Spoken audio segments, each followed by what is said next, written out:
Welcome back to the 7th grade Mustache. And this is the first in a series of shows called Attack the Black. The first of this series is Attack the Black Man. The second will be Attack the Black Woman. The third will be Attack the Black Child. So I want to start this off by talking about a commercial that I was watching last night. I was watching a DVR of a show, and they were just cramming as many commercials as they could into this pre-recorded show. And many of them were like back to back to back. I mean, it just seemed to be excessive. It was a totally white show too, which is funny. It was like, I'm not gonna say what it was, but it was a white show. White show meaning there was no people of color at all on this show. But the problem that I had with the advertisements that they played in between the show, every other commercial had a couple in it, and there was a black woman and a white man. All these commercials have black women with white men. And this is a very intentional decision. It's very subtle. This casting is done like this on purpose. They're trying to, convey an image or sell to a certain demographic. They normalize that black women and white men is normal, but they don't show black men with white women because that's not normal. Because that's taboo. Yes, that's taboo. Because that is America's nightmare. They don't like talking about it. They don't want to see it. And they don't like thinking about it. Especially don't want to see it, because the only time you see black couples, interracial couples, or no, a black couple, black family, or a black man and black woman in a commercial together is if it's some type of pharmaceutical that's related to AIDS treatment or HIV treatment or herpes. Yeah. Like all these crazy disease, treating drugs. Then you're cool with putting black people a black family in your commercial, or something that's like super intentional, like McDonald's. You know what I'm saying? Or like something that that black people are going to eat and drink. Okay, we can have a black family in this. But the casting director on any other commercial that is not related to a black demographic is perfectly fine with not putting black men with black women in these commercials. But even more so, like you were just saying, talking about AIDS treatments and different things like that, you see the black guy dancing. You see 3 or 4 black guys dancing and all this other stuff, and they're happy. They're happy they got AIDS, and they're happy they got a medicine. Not a cure, but a medicine. But it's real simple because it's a direct, it's not just an attack on a black man, but it's an attack on black manhood. And I have no problem with anybody being gay or straight. That's not the issue. Because, people have been gay for years. James Baldwin, even the guy that organized the March on Washington, I forget his name, please forgive me, gay. There have always been gay people in the struggle, but they were not feminine. They didn't, whatever they did behind closed doors, sexuality has always been a private thing. Another thing that nobody wants to say, sexuality has been tended to be flexible, but nobody says that. But for various reasons. But the fact is that you can be gay or you can be straight. You have straight men that are feminine, you got gay men that are masculine. But the fact of the matter is, you'd much rather show a non-threatening black man, a feminine black man, because he's non-threatening. You don't fear him. You don't fear the outcome. You don't fear the fact that he's not going to have kids. He's not interested in my woman. He doesn't care about my daughter. You're permeating that, and it's intentional. It's very much intentional. That was Dr. France Wesley. Was it Cress, whatever? The lady that died? Cress Wesley. Yeah, she just passed. ISIS papers and all that. She talks about it at length. The threat of genetic annihilation. So, if you're not having sex, if you're not procreating, then you're no threat. But you know what? Like, programming isn't just, white people. Yes. Or the Jewish people that like controlling these systems. It's not just them. It's black people that have been conditioned in that way. For example, Tyler Perry just opened his new studio, and he has 2 new shows that are on BET. One of them is called Sisters, and it's about black women. Cool, no problem. The other debut show has a black woman and a white man. Again, where are the brothers. But but what's the message that it's sending? Now, don't get me wrong. Tyler Perry has done positive male black figures and some stuff. Blah blah blah blah. But a lot of the ones he has done, the black guys beating up the black woman, etc., etc. She goes with the thug-looking dude. Yes, because that's his core demographic are single black women who are attracted to no good guys. So it was very important that he tore down the rich black guy and uplifted the poor black guy. And I get it. That's because that's some kind of fantasy. But the fact of the matter is that you're not showing. No representation. But hold it. First things first. Go back to what you were saying earlier. It's not just these people that are watching. It's the young kids that are watching. That's the issue, because they believe that. They're heavily influenced by television. They're heavily influenced by these different messages. That's the other issue that we're not addressing, is that a young kid, a young black girl, like, okay, if I want salvation, I need to go to a white man. That's the problem I have with these images, man. It's nothing new. This isn't changed anything. This is the same shit from slavery. It's the same thing where this Willie Lynch idea of that the black woman has to go into the house and sleep with the white slave owner to be secure and safe. Yes. Same thing. But even then, on a greater level, I remember when Trump got in office, you saw these people, saw a lot of black women end up leaving their white guy because all of a sudden his whole narrative changed. A lot of things he was saying is like, I didn't know my husband was racist. Or what happens is a black woman all of a sudden just realizes that these different things, and I'm like, I get it.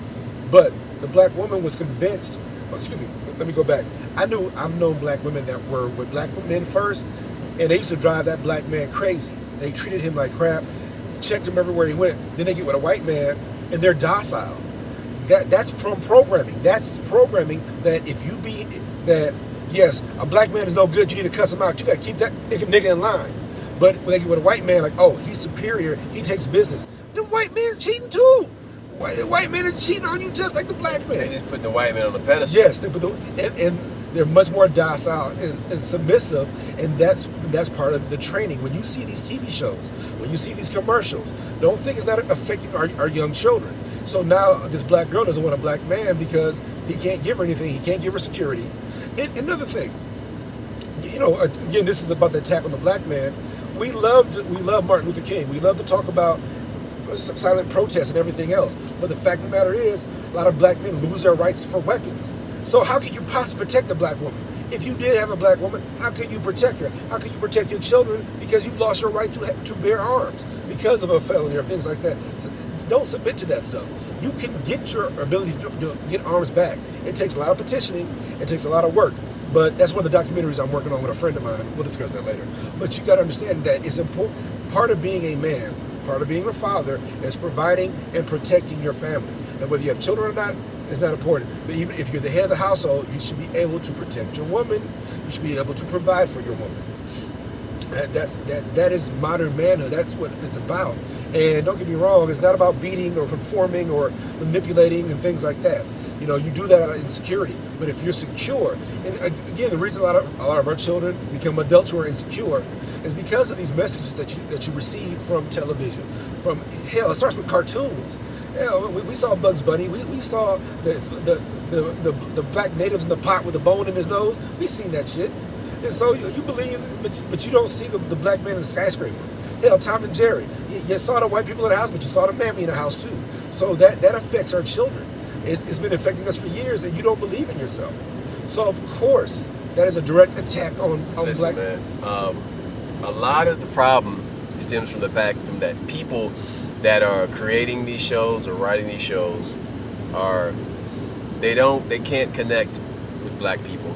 They don't know any black people, and the thing is, they have this narrow caricature view of what black people are. Because you can hold on, stop. Let me finish and make my point. The thing is that you can tell by the way they write their roles that the words these black people speak, it sounds like it's written by it sounds like it's written by a white person by some shit he thinks a black person would say that's totally off fucking color and just ridiculous. And like the shit they have black actors do is like, bruh, you watch this, like, ain't nobody black doing shit like that. And it's not just you. You can have another 3 other black people watching the same thing, be like, yo, that's some bullshit right there. But Your bullshit meter is like going way off. It's Dave Chappelle put it out with wearing the dress. How many times did these people bring me a dress? Like, I'm not wearing a dress on TV. Well, Martin did it. Flip Wilson did it. Okay, they did it. It's been done already. Yeah. You know, and they love to try to put you in a dress. But they want to emasculate. Yeah, they want to emasculate you, but you think it's a joke. It is not a joke. They don't want you powerful. And this is the crazy part. Some of these people are so indoctrinated into that ideology, they don't know how to think another way. So there may be some circumstances where it's not some big ass plan, but that person is so used to thinking that way, that they've been taught to think that way, that's the only way they're going to see you. And so therefore, you're locked into their little box if you choose to participate in their little game. We must remember, as soon as somebody who is different than you realizes that you're more intelligent than them, you blow their mind. That you're more powerful than them, whether it's physical. All the fucking time, man. The thing is, they expect you to be physical. They downgrade. That's it, because they have you in this box. But you got to remember, the other thing, first things first, the word racism is used out of context. Bigotry is not used enough, and prejudice, as you say, is not used enough. But these prejudicial thinking, thoughts, and mindsets are passed down from generation to generation because of conversations people have heard as a child, conversations they've seen on TV, and the fact that I've never seen an intelligent black man on TV. That is not by accident. That is by design. Mm-hmm. Or when it is an intelligent black man, he's old. He's old as fuck. He's non-threatening. Listen, white people love old ass black men. They love an old black man. They don't give a fuck about a young black dude, but an old black motherfucker, or a Morgan Freeman, or some black dude like selling you insurance on fucking TV, yeah, bring it on, Negro. We like the old motherfuckers. You're not a threat. He's not threatening. But on the same token, one of the people, I support him now more than ever, but I didn't support him in the past, was Bill Cosby, because I've always had beef with Bill Cosby. Bill Cosby talked about black people to white people. I used to hate that. And white people would high five and, yeah, he's right. How come black people don't do that? Well, if that's the case, why weren't you talking to black people about it? Now, we know Bill has produced a lot of television shows. He's done a lot of positive things. Please forgive me. And I don't know if he raped all them women. I hope he didn't. I'm sure he raped some, whatever. But what I'm saying is this, is that I don't like when black men, black people, talk to white people about black people. If you have a problem with me, talk to me. And if you pay attention to many of his interviews, like he had 3 major interviews in his day, were all for Playboy magazine. Black folks don't read Playboy magazine. If we do, we look at the pictures. So the fact is, those conversations were not meant for black folks. He's a very powerful man. He used his platform. He did help black people. He had positive black images. He did a lot of things. Even when Dave Chappelle talks about, supposedly during the March on Washington, he provided the PA system. You know, so he did do things. So he put a lot of black kids through college that weren't even his kids. You know, he put money into the funding for the movie Malcolm X. But my issue is he didn't talk to us directly, and that was a problem. And he would go to our city hall every once in a while, but I'm like, you should be talking to us. If you feel that we're doing something wrong, talk to us. You know, but the thing is, he thought he was his moral authority. Yes. That's his problem. Yes. And it came back to bite him in the ass. Well, you remember the whole big deal with Booty Call? Remember the movie Booty Call came out? Jamie Foxx and he spoke out Davis. against it, talked all crazy. Same thing with the Dave Chappelle show. Like, you can't do that. You shouldn't be doing that. And I'm like, what the hell? Right. And so I get that was a coke and a smile and shut the fuck up. But my issue with that is I guess he must have had a conversation with Eddie. Because remember, that was a big deal with what's the second one? Raw. And he was like, yeah, Richard Pryor said, you making money? You making this much money? Have a coke and a smile, shut the fuck up. Right. What he's saying is like, yeah, I get it. But, you know, this is an art form. You don't want to curb the art form, but at the same time, the artist matures with us. The artist grows up. I don't expect the artist to do the same music he did back in the day. I don't expect the artist to do the same comedy he did back in the day. You know, so that is progression. But really what I'm referring to is the fact that you got black people attacking black people and white people cheering. They love that. Oh boy, the one they keep calling the coon, he has a speech impediment. It drives me crazy because he always talks out. He's always on every show about black people, this and that, black, and he has a very bad speech impediment. And I'm thinking to myself, you know, don't you know why you have a show? Because you're saying America's great. It's the best country this side of heaven. He was on Hidden Colors. You know, Tariq had him on there. and I can't think of the guy's name. He's on Real Time a lot with Bill Maher. But looks like a preacher. No, I'm not talking about that guy. I'm talking about. Oh man, so please forgive me. Right. He got runner up in the Coon of the Year award. He got a Lifetime Achievement Award. He was proud of it. I can't think of his name, but please forgive me. But the point is, but so you mean to tell me that you don't recognize that you have a severe speech impediment? You know you do. Yeah. So how would you get a talk show or a radio show? What white person out there has a very bad speech impediment that stutters or has a problem pronouncing words and has a show? None. Yes, exactly. So the only reason you have that show is to reinforce black stereotypes and push the white agenda on us. Now, I do agree with you. I believe in pulling yourself up by your bootstraps. All that. I do believe that racism shouldn't affect you. You have to fight through it. You can't. I believe in fighting. But I believe racism and bigotry exists. I'm not one of these people that says it's not there. It's there. And this is a prime example of the attack on the black man. Is that you emasculate him, you take away his opportunities. You take away his opportunities, and you sit here and you do these things, and then you say, look how it is. Look at his neighborhood. Oh, North Omaha's this, or South Omaha's that. But you do that to make yourself feel better. When you attack somebody and put them down like that, that's to elevate yourself. Because the truth of the matter is, if you know black history, if you know world history, and you realize who did what when, it's crazy. I love Joe Rogan podcast.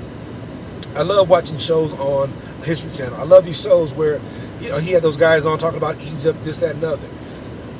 One thing the Catholic Church did, they said nothing happened for 6,000 years. And people, I don't believe that, I believe that. Let me explain to you why 6,000 years is so important. Because before 6,000 years, white folks weren't doing very much. It was black folks building everything. So it's necessary for you to have Ancient Aliens and these shows on A&E where you talk about aliens doing everything, because the fact of the matter is, if you look at the evidence, if you look at what's out there, black folks were building these things. Those castles in Europe were built by black people. And I don't mean built by black people as slave labor. I mean architect owned everything else. Even when you go to these castles, it shows who owned it, when it was Muslim, when it was Christian. You have slave castles in Africa. You got to remember, royalty in Europe lived in palaces. What is a palace? A big house. A castle with a moat comes from North Africa. North Africa ran Europe. The Mediterranean ain't that far apart. So so if they told you that, because you're told that you walk around naked with a bone in your nose. You're told you're the Bushman. You're told that you have nappy hair. You're told this. You're showed this. This is drummed in your head. Every time they have a conversation about South America or North America, all you hear about slaves, whenever you find these black towns in South America, they always say they were started by some escaped slave. But the town is older than slavery. What the hell? That's because you must beat in my head that my family was a slave. When they talk about Indians and Native Americans, you only hear about the ones coming over the land bridge 6,000 years ago. That's that magic number, 6,000 years. But when you find these campsites that are over 50,000 years old, and you find them when you ain't supposed to find them, they don't discuss that, because white folks they don't come from the Caucasus Mountains. White people came from France 30,000 years ago, and they spread from there. The Grimaldi went up in Europe, the Grimaldi tribe. So you're not told that we're all the same people. You're not told that we love each other. You're not told that. You got to believe that you're better. Look, the black man is put down on purpose. It's that simple. And if you don't recognize it, another thing that drives us crazy was the Oprah syndrome. From the 90s, I guess late 80s, 90s, Oprah syndrome. Drop that zero, get with a hero. Every black man is cheating. Every black man's a piece of crap. Every black man abandons his children. That's not true. But her core demographic were women, white and black women. You didn't hear her say the same thing to a white woman, leave your man, he ain't shit. You didn't hear that. You didn't hear that narrative. But that's why Oprah got on, because of that narrative right there. She was putting down black men. And that was Ricky Lake. That was all the shows, except for Donahue. But all the other shows, hell, Maury right now, You Are Not the Father. We love seeing people on there. We have paternity court now. And so you got 27 children, you didn't take care of them? But how many white men are in the same predicament? There are several white men that have multiple baby mamas who are the exact same predicament, but they're not portrayed in the same manner. In fact, how about Albert Einstein, the smartest white man ever lived, Nikola Tesla, but he abandoned his first child. You don't talk about him abandoning his children. You don't hear about that. his first wife she was some kind of big geneticist, big physicist, female physicist. He had a daughter with her, abandoned his child, and married his cousin. Then his cousin that he was with started having sex with a child that she had from a previous marriage. I think the reason that black men are still attacked today is because we are an easy target. We don't fight back. The thing is, we are an easy target, and you see this still in the entertainment industry, keeping with that entertainment theme.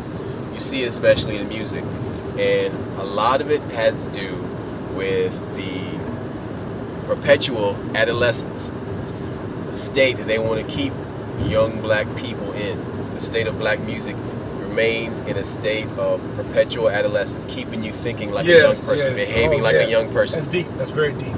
That we never mature. Right. That either you're the young hoodlum thug, right, or like you said, or you're oversexed young woman. True. Or you're Morgan Freeman, like you said before. Yeah. Like there's nothing in between. There's no transition. Right. There's no coming of age. There's no intelligence. There's no enlightenment. Right. It's just either you're at the end of your life or the beginning of your life where you're making mistakes. Right. But like within music, you see this now. You know what I'm saying? Like everything is like sex, or it's just like I'm on drugs, I'm on pills, I'm on cough syrup, and I'm trapping, I'm doing some ignorant ass shit, and that's it. You know, there was a show came on recently on HBO called Watchmen, based off of the graphic novel comic book. And this installation, the first episode, starts in 1921, a real event that happened, true events in Tulsa, Oklahoma. It was the race riots of 1921. And these black people accumulated so much wealth and equity that it made their white neighbors so jealous they had to destroy it. Period. Black Wall Street. Even when you find out about, first things first, that predated Wall Street. That's the crazy part. So calling it Black Wall Street is actually insult. But they're using, they're using Wall Street as a metric. Yes, I understand. But another thing when you talk about this is the riot was over and they still bombing. The sheriff commandeered an airplane and dropped bombs on this city. So, but the race riot was over. It was over. We came to our senses. We stopped. The other thing that you got to understand is that civil disobedience is not just marching. They love when they see us march. But back in the day, we used to riot. People say riot is a language of the unoppressed or the whatever. No, unintelligent. That's not true. You riot when it's necessary. I know this. That Rodney King happened, and they rioted because of that. We got Trayvon Martin. We got Botham Jean. All these blacks being killed, and ain't nobody rioting. Now they'll march. They'll have a friendly protest. Why are you protesting? That is riot-worthy material. In LA, when you find out what led to the riots in LA, it wasn't just Rodney King. No. It was everything from this little girl who got shot by a Korean lady for a bottle of orange juice because the Korean woman thought she was stealing. It was a powder kid that was like already bubbling. Yes. Or remember somebody shot a dog and the guy went to jail for shooting the damn German Shepherd? Yeah. There were several things, and that these people wasn't going to take it anymore. But that goes back to, we were just hearing one of the rappers, Wise Intellect from Poor Arts Teachers, talking about how the music affects us. I'm going to give you a prime example of music and the power of music and the fact that they don't want black men talking about anything relevant. You just stated that we're talking about pills and syrup and twerking and shit. But the fact of the matter is, how about Strange Fruit, which started out as a poem? And you got Billie Holiday from Philadelphia singing this song, and who made it into a song and said Strange Fruit, talking about lynchings. You know, that's deep, that's profound. Then you got Public Enemy, Fight the Power. You got, when these songs were on the charts, we behaved differently. You got KRS One teaching you about Africa, keep a line. So when brothers got shot, we had a high self-esteem, a high racial consciousness, and we rioted. So you mean to tell me that marching is the answer? Hell no. If somebody shoots your family, I'm telling you right now, I got to be careful because I don't want to say something that's going to give me, I plead the fifth on certain things, but I'm trying to tell you, I had issues with my daughters, and one of my daughters was in a very negative situation. Trust me, if that situation had elevated, I would have handled it myself.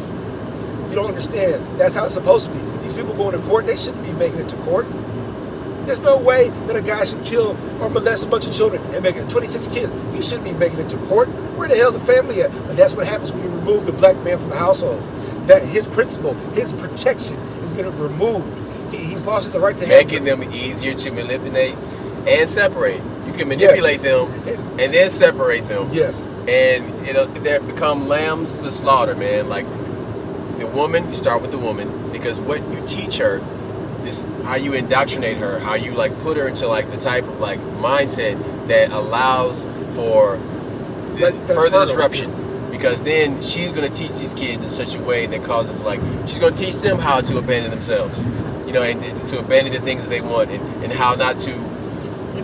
You're no good daddy left us. Exactly. And these kids hear that. So why would I want to be a man? If I'm a male, why would I want to be a man if all I do is leave my mama? Of course he's going to be gay. I'm not saying gay is the only answer. I'm just, look, another thing.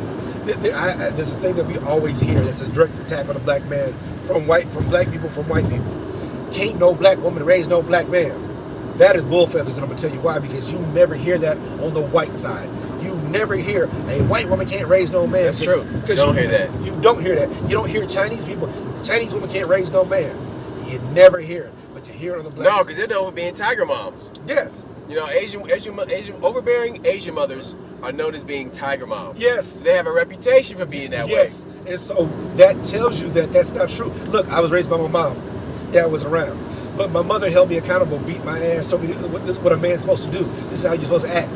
You got to understand, first things first, that's guilt. We've been guilted by society. We talked about that in our last podcast, how guilt works. So if a woman is guilty, if a woman feels guilt, if a man feels guilt about the parenting of their child.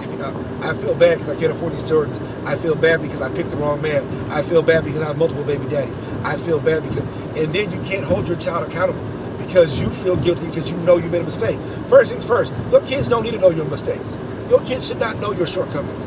But that's an attack on the black man in the same way where, man, you can't even be a man. You can't even support your family. Well, jobs ain't there. You've been to jail. But on the same token, how many of these white folks that have businesses went to jail 2 or 3 times, got out, started a business, and were fine? Now, I'm saying the black men don't even make excuses, but I'm also saying opportunities to present themselves. Second, it's not your job to work for somebody else.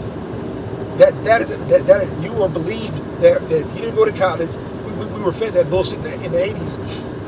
You should, in jail, here's an attack on the black man. You're not allowed to get an education anymore. You're not allowed to get your high school diploma, your college degree. You're not allowed to learn a trade. If you can't teach somebody a trade so when they get out they can start doing something, of course they're going to go back to doing that again. So that's the issue. That's the attack on the black man. You take away his earning potential. You take away his ability to be a man and be intelligent and provide and not go back to jail. So you take those out, that's a direct attack. So when you talk about these attacks, I'm going to give you an example. This is a negative one. I can't tell you where I work. But there's a woman I work with as a manager at the company. She did 3 years in jail for selling drugs. She got caught. Yes. She gets out. She starts working on her degree. Now she Fortune 500 company. Yes. You don't see black males in that same position. No, you're not even given that opportunity. So yes, she's pretty. That's all it is. I get it. But the fact is, I'm not pretty. That's another thing that's something that when it came to comedy, when they talked about, I watch a lot of comedy documentaries, and people don't see this, but they were talking about Richard Pryor. Richard Pryor's a good-looking guy, and he was a pretty good-looking guy. But then they talk about Robin Harris. He paved the way for all these male black comics that were not pretty. Because Robin Harris made the way for Bernie Mac. Yes, and anybody, Cedric, they weren't light-skinned, they were short and stubby. He paved the way for those comics because if you were, and I'm not calling Richard some kind of high yellow dude, but if you were lighter, skinny, decent hair, it showed. They picked you for roles. And don't get me wrong, Richard's talented and funny. He is the guy, he's the walking Elohim of comedy. He's not, he's dead. He's in heaven. He's still making God laugh. Yeah. So you got to understand what I'm saying. But I'm explaining to you that if you didn't fit a certain mold, they don't mess with you because Hollywood does not take chances on you. They will not take a chance on you if they don't feel that you're a proven commodity. So you had to create your own way, and Robin Harris did that. But that's a prime example of colorism, of different things that go on, and that's a prime. We fall into it. whenever you hear these tests, they give a black doll and a white doll to a child, and which one's pretty, and they say the white doll is pretty. That's been going on for years. That's just self-loathing, but that's by design too. These TV shows, these commercials, these toys, these movies. Rambo kicking ass, yeah. And he's killing up brown folks left and right, yeah. America. When's the last time we bombed a white nation in America? When is the last time America bombed somebody that was not brown? Right. I'm just saying. World War II. Yeah, we bombed some Germans. Well, let's see. Kosovo, that was more like a... Did we bomb them? No. That was more like a referee thing, and Bill Clinton did that to like take the pressure off of him getting some head in the White House. Yes. There was not like some it was called tension. They had tension. Yes, but the thing was it was not like this pitched battle, and it wasn't like something that was created as like a oil war. When's the last time America dropped a big ass bomb on a white person? That's what I'm asking. When's the last time we Dresden? When's the last time we bombed Canada? Right. When's the last time we bombed? Well, England's supposed to be our allies. When's the last time we bombed? Germans were the last group of whites that were bombed by Americans. By Americans. That's not by. But we bombed. And the greatest concentration of explosives was on the city of Dresden. Yes. And even then, that firebombing was nothing close to like the atom bomb. Hiroshima. And Yes. Devastation of the atom bomb. Nagasaki and Hiroshima. So that tells you right there. If you want to say the attack on people of color has existed, we don't. America does not feel bad bombing brown people. Excuse me. And if you pay attention, the person that points that out eloquently is George Carlin. He talks about MXs and Dicks and all this, but he talks about we ain't bombed no white people ever, except for Germany. But we love to bomb brown people and black people. So, keeping in the martial world of weaponry and like attacks and things like that, law enforcement. Yes. Law enforcement is another arena where you see this control over the perception of the black male. Yes. You see it a lot. You see it in the training of law enforcement. You see it in small things like the targets that they use in the gun ranges. These things show up real subtle all over the place. Law enforcement is killing black men like crazy right now. Even the dogs are racist. Even these canines. They teach them to be that way. They're so used to. But dogs, what you gotta understand though, stop. The dog is just mirroring what it's taught by that human. True. When a white person says, my dog doesn't like black people, my dog doesn't like Mexicans, motherfucker, you don't like Mexicans. You don't like black people. But that's very intellectual. So let's break that down. Dogs believe in nonverbal communication. Dog can't speak, but he's watching your body language. So when you tense up, your heart rate changes. When a black man or brown man walks in a room, that dog senses that and smells he smells the adrenaline. He smells the difference in you. So he attributes that with a fight or flight response. And that's going to make an imprint on that dog. Period. Every time he sees that person react to you or you reacting to that person, that's when he's going to have that effect like, oh, okay, my master doesn't like this kind of people. Bark, bark, bark, bark, bark. Bingo. Like I said, our racism, our bigotry is unconscious. And even when these white folks do these unconscious things, whether it's the police, first things first, the two biggest pillars of racism in society are the judicial system and the education system. That's proven. I read a book in high school about a white guy. He was like the former police chief for these areas. You talked about this book. Forgive me for getting the name. I'm stupid. Bingo. But he states that the two biggest pillars of prolonged racism are the judicial system and the education system. And that hasn't changed. Even the fact that, I remember Dr. Umar, who he's hit or miss, but he said he said education is the territory of middle-class white women. They don't want to let us in. That's protected, and things like that. Sometimes the racism is unconscious, and we proliferate it ourselves. We play into it ourselves. Like we don't trust a black doctor, but we trust a black doctor, a basketball player. Oh my God! We do that. We don't recognize ourselves doing it, and that's because these images were given to us. Going back to the police, police, they have these rules where you're supposed to spend 3 months in the desk, 3 months on the street, but you got too much going on to adhere those rules. But the reason for that is so you don't become desensitized to the behavior of being racist and doing these things. So what you don't see anymore is a cop that is from that neighborhood policing that neighborhood. Yes. Because you can go to these major cities and you can see it all the time. There'll be white cops from 45 minutes outside the city working in Metro Chicago, Metro Atlanta, in Oakland. You know what I'm saying? Like in Los Angeles. They didn't grow up anywhere near there. They tried to fix that. What they've done is they do this for teachers and for cops. I know they do it in Omaha. I don't know if they still do it, forgive me.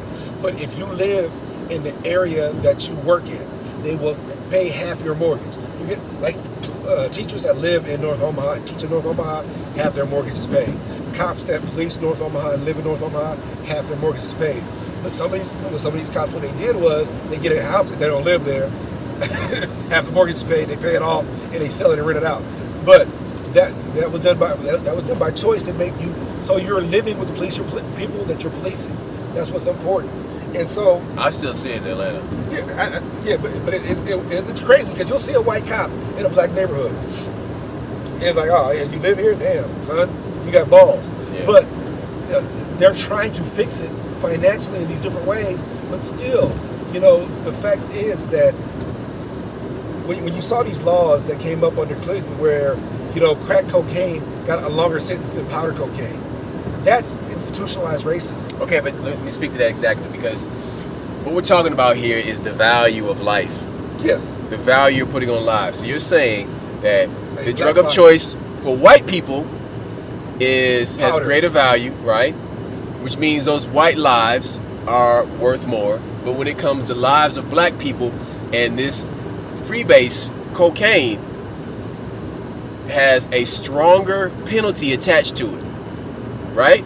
So directly related to that is a perception that the lives of black people aren't worth anything, which means that you can also kill them without repercussion. But there's a part that you missed because you're very eloquent in what you're saying, but you're also saying that if the white guy goes to jail for a shorter time, he gets out, no big deal.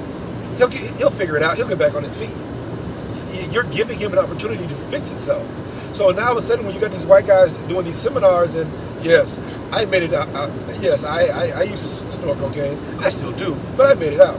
No, you're not getting caught.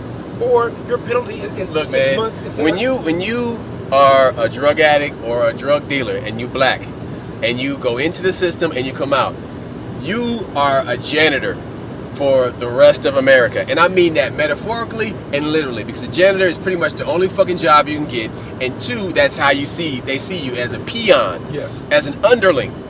This is a perception that has been cultivated. But this perception is not decades old, it's centuries old. This is something that they've painstakingly created over time. And they're going back to this Monet or this, Van Gogh, yes, and with this tableau, and what they're doing is they're just touching it up and tweaking it here and yes, it's exactly what's happening, man. Look, what it is that people don't understand the art of racism.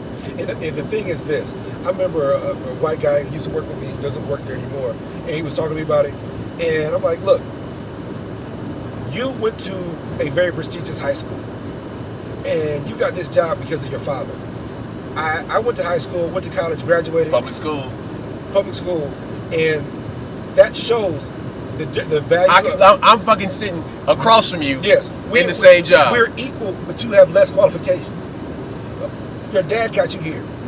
Now, my dad didn't do shit for me. That's my fault. That's my dad's fault, whatever you want to call it. But you need to recognize that you're my equal with way less work. Yeah. And so, he loves to read these books. He read Mein Kampf. Were you and him cool? Yeah, we're cool. Okay, but what was his reaction to that? You saying that? It stopped him because it caught him in his tracks. But he was a liberal white guy, but he was a very intelligent liberal white guy.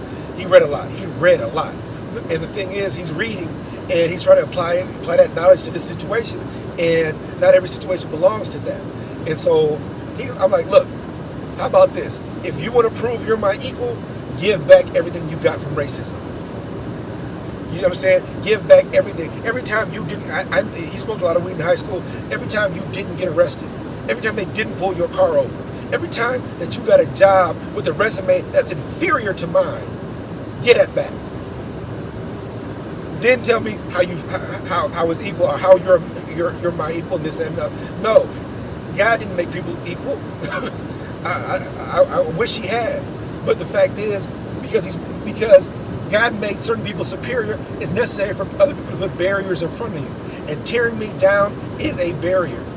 And for you to feel that you're my equal with less work, that's your handicap. Because when I started, we were talking one time, same dude. He was talking about marriage and same-sex marriage and this, and this. And I'm like, the concept of marriage existed before the word existed. So stop trying to say that. I blew his mind because I was referring to the fact that, yes, marriage existed prior to the word existing. So please stop trying to change the word. Now, what I'm simply saying is that if you want a word for woman and woman and man and woman, use marriage, but put two M's in front of it so I can distinguish the two. But stop convincing yourself that by changing the definition of a word, that word had always been that way. It's not that way. And so what you must understand is, like right now, me and you were talking about the word fascism. Everybody says that Trump is a fascist, like Hitler. Hitler was not a fascist. Hitler was a socialist.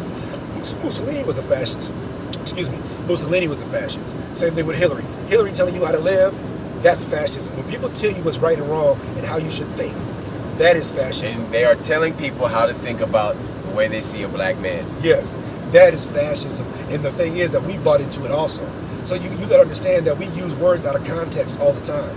Let me explain this to you so I can make it clear.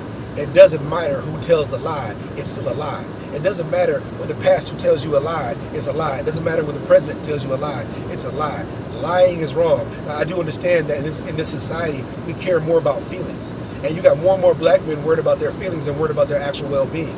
And so when that happens, when you got black men acting like women and black women acting like men, a black man will never be enough for a black woman. Right.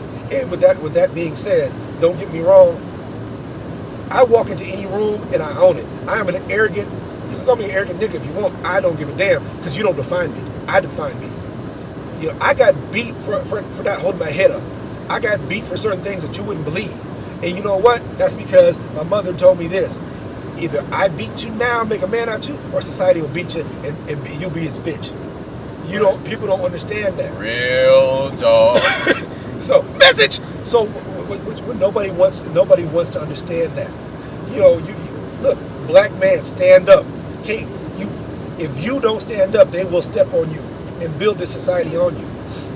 Stand up. I get it, it's an attack on a black man, but as a black man, you need to be fighting back. And there's multiple ways to fight back. I get it. I can dig it. But if you ain't fighting back, then you're part of the problem too.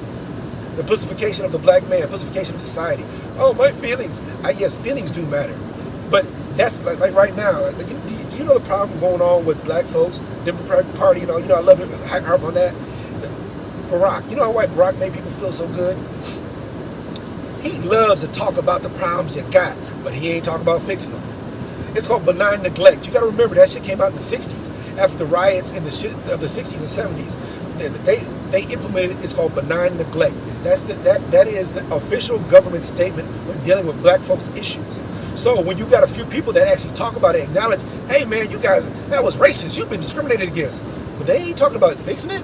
They ain't talking about paying reparations. They ain't talking about giving me an interest-free loan. I'm sorry, I didn't mean to hit you. An interest-free loan so I can start my business and be your equal. Because they give folks interest-free loans. They give Asians so many tax-free years because of what happened during World War II. Everybody except black people. Native Americans. How many black people are Native American, but because they're too dark, don't get the benefits of Native Americans? You got to understand, the East Coast and West Coast natives were dark, they were black. And that's a misnomer. The Dawes Report, when the Dawes went around and started counting at the Cherokees and said, you're a freeman, you're dark. And then people were paying them $5. White folks were paying them $5 to get on the Dawes rolls. That's a prime example of an attack on a black man or a man of color. Yeah, I'm sorry, I rehashed, forgive me. The bottom line is this, is that we fuck with the Democratic Party because they acknowledge that we had racism and we've been discriminated against, but they ain't doing shit about it. You want to fall for that? Look, and then you got Republicans, conservatives saying, like, racism don't exist no more. Huh. How would you know? But see, in the political realm that we're speaking of and talking in now, when it comes to voting, the way you control the black vote. It's by giving them shit. Hold on. One sector of it Yes. is by not allowing felons to vote. Now, in the prison system, what race makes up the majority of it? Black men. Nah, do the math. It's 50-50. It's actually very, very even. People think it's more of us in there. Now, we are going back and coming back in, and so we have a revolving door. But when you look at the numbers, it's very much more even than people realize. Mm-hmm. And so, now, here's something that you just said very deep about losing your right to but vote. That's what I'm talking about. A lot of black men, I don't want to say the majority of people in jail are black. Yes. And the thing is that you stop allowing felons the right to vote. You cut off a large part of the black vote. A large part of it. Black men. So there's that. And then they do all these surreptitious and sneaky things like cutting off the roads and not allowing elderly black people to get to the polls. It happened in Mississippi. It happened in Georgia here recently with Stacey Abrams. It's real and it's still happening. But politically, when it Black comes folks to vote too. Just for the record, black folks vote course we do. religiously. Yes. Proceed. I'm sorry. But that vote, if you can take away the black man's vote, you're taking away the control from that sector. It's something I read about this 2 days ago. I do not know if it's true. I can do more research. But when you get out of prison, from what I'm reading, I need to do some more research. You're only supposed to lose your vote for 2 years. Yeah, people don't know that. So I need to do more research. Yeah, I'd like to hear more about that. Yeah, I don't want to throw that out there without doing enough research. But since we're talking about it, a lot of people might not realize that, because like I said, I'm working with a guy right now. I'm just doing a documentary because he got his gun rights back. And it took me years of people signing petitions and showing that I'm a good citizen and all this. Because you swear, if you're a felon, you can't get your gun rights back. But white folks do it all the time. Yeah. And so that tells you that if that's the case, then it's a good chance when it comes to this vote thing, it might just be 2 years, and we don't know that, and we don't go in that situation. Follow through. Yes. Again, this is all about the attack on the black man. Again, we're not saying the black man is the only one that goes to jail. But if you believe that you're not supposed to get your vote back, if you believe that you can't, why would you try? If you believe, and like I said, that's another thing. We believe some wrong shit. I mean, we subscribe to it. So as a black man, like, you get out of jail, you need to be trying to look. So I get you sold some drugs. Fine. If that's the only thing you can do, stack that chips and start a legitimate business. That's what everybody else in history has done. Kamala Harris is running for president now.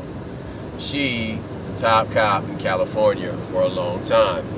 She made it her business to incarcerate and keep black men incarcerated.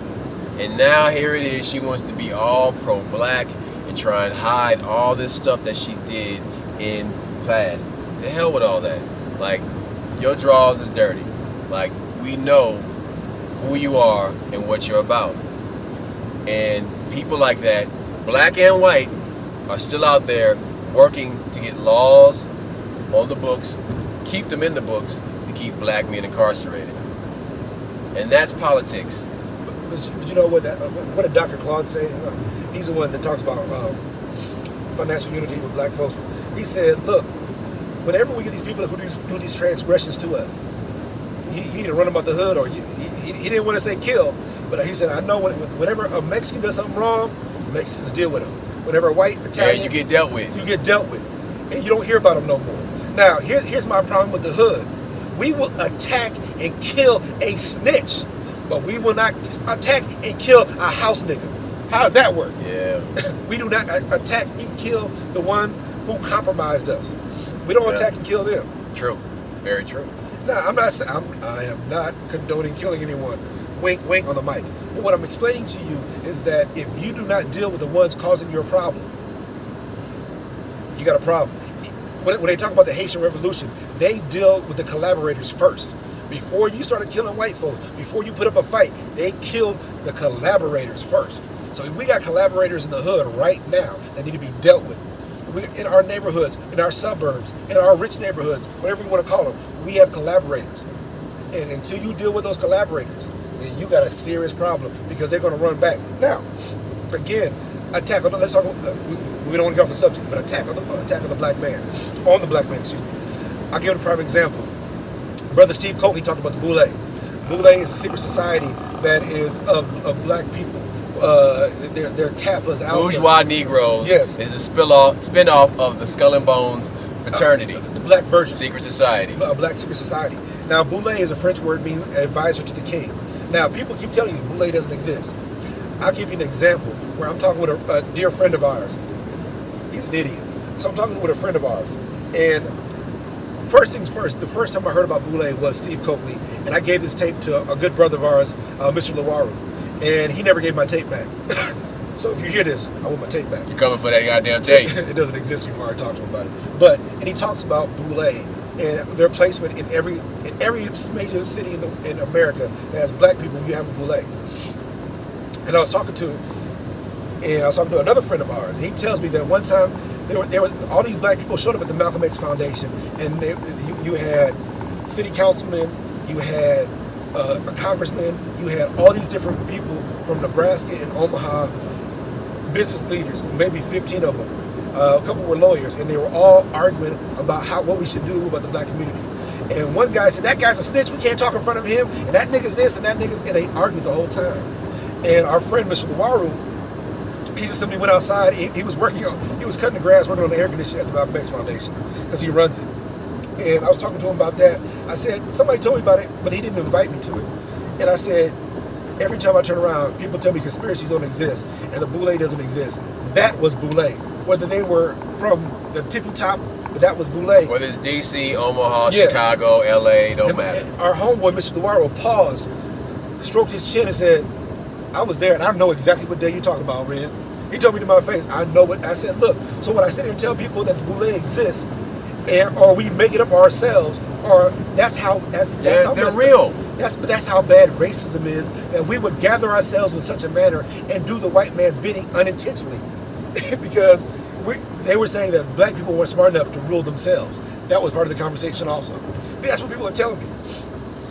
And one of the guys there was a former gang member, a guy I know well. Don't say his name. Yeah, and he's telling me like, hey, Ren, you wouldn't believe what these guys were saying. You wouldn't believe how they were talking about splitting up the city with contracts and doing the same thing, some kind of mafia shit. And I'm like, yeah, I would believe. That's some Boule shit. Yes. But listen, I've been around these people before. Yes. I've been petitioned 3 times by the blue and gray. Yes. The thing is, man, turn them down each time. The thing is, I notice the energy levels when I'm around these people. When I'm around these Boule people, man, they feel like professional procrastinators. They are put in place to slow things down. Or stop. They're a buffer. They're a human buffer. Al Sharpton. They're supposed to be in between you and progress, and that's exactly what these people feel like when I'm around them. On many occasions, they protect the white people. They're gatekeepers. Yes, they protect white people from us. So they go down. You charged up. We about to riot. We about to go for broke. Al Sharpton shows up. Has somebody do a concert, calm everybody down, and yes, we'll get that money. Jesse Jackson shows up. That's Boule. They control black people for white people. And you don't have riots no more. You don't have people getting dealt with.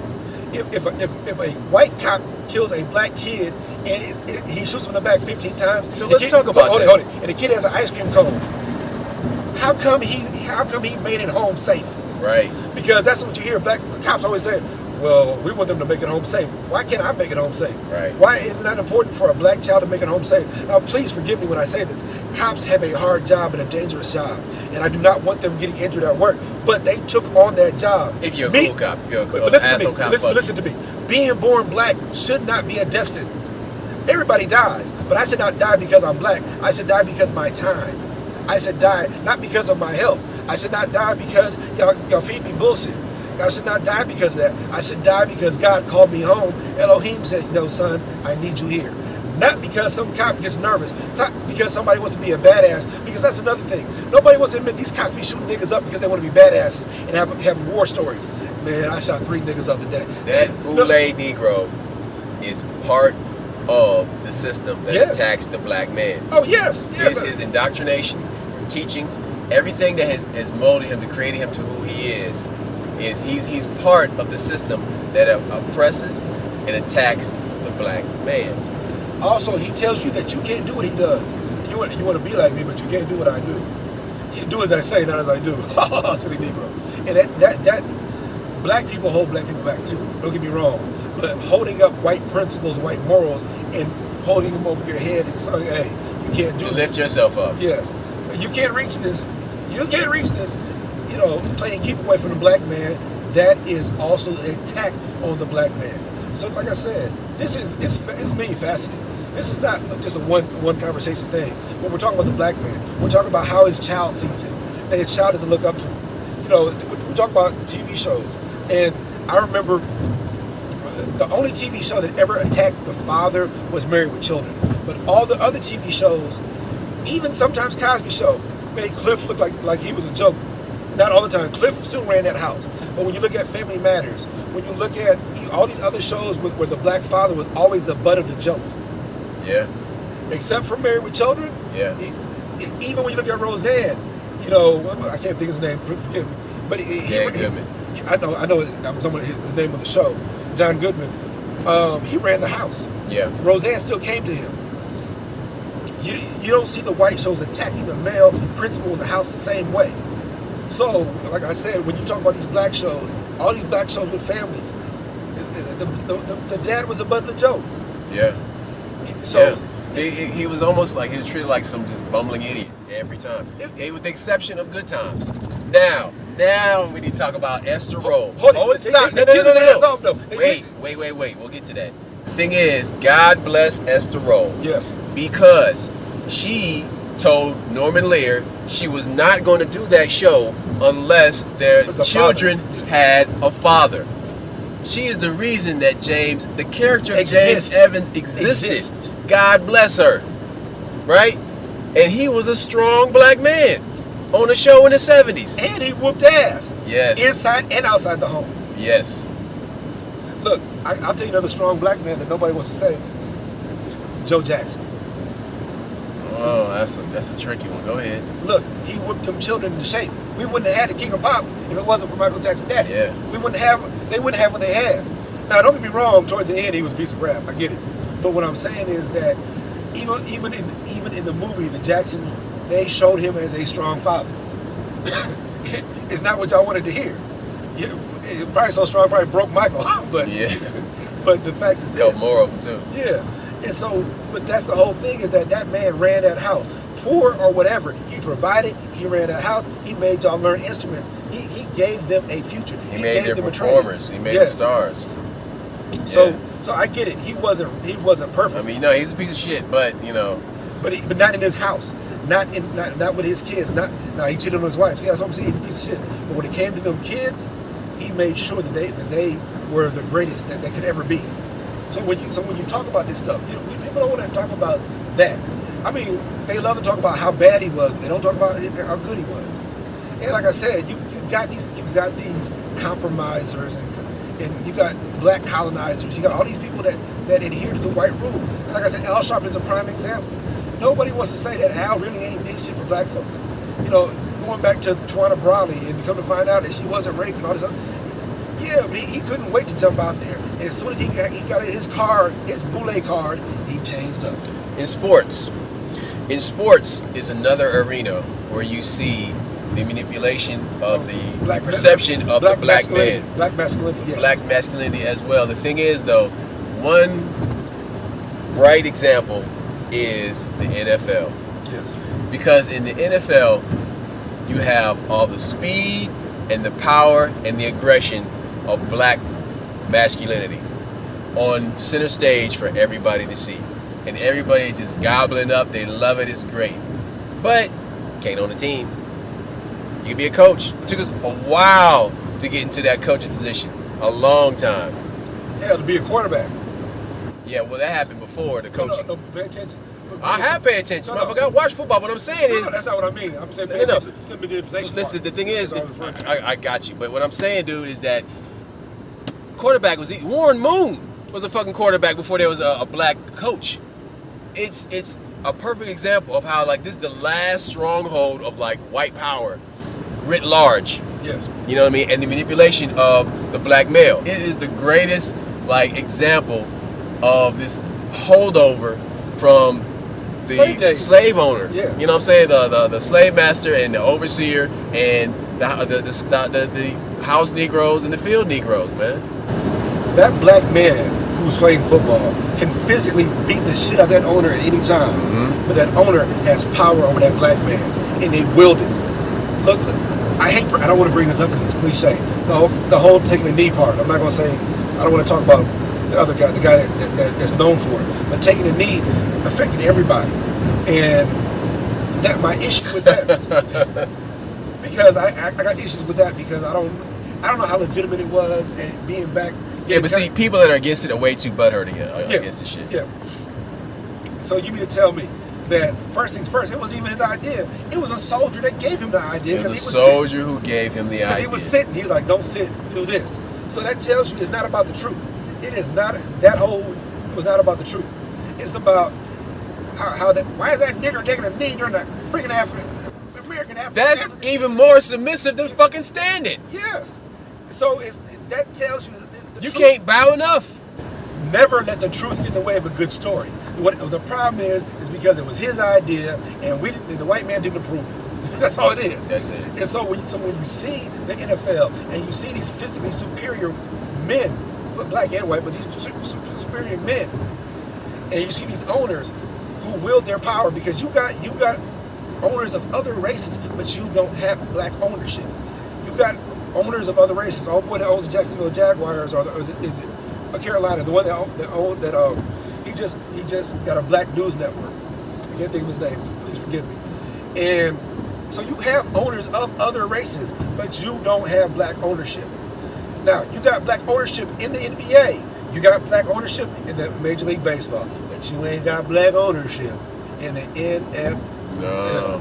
Niggas for life. No, don't have it. And that's not by accident. And so then when the lie came out with the whole Jay-Z thing, that Jay-Z was promised ownership, and when he spoke, he was not promised no damn ownership. He wasn't. It's just, we build these rumors. What it is we also hoist our celebrities so far up. No, but the crazy part is, like, this motherfucker don't speak for me. And he don't speak for the rest of black America. He is just a businessman. This motherfucker is a dope dealer that's making money off hip hop, and then now he wants to make some money in the area where he can get some more money and sell some more dope. But that's the problem with celebrity.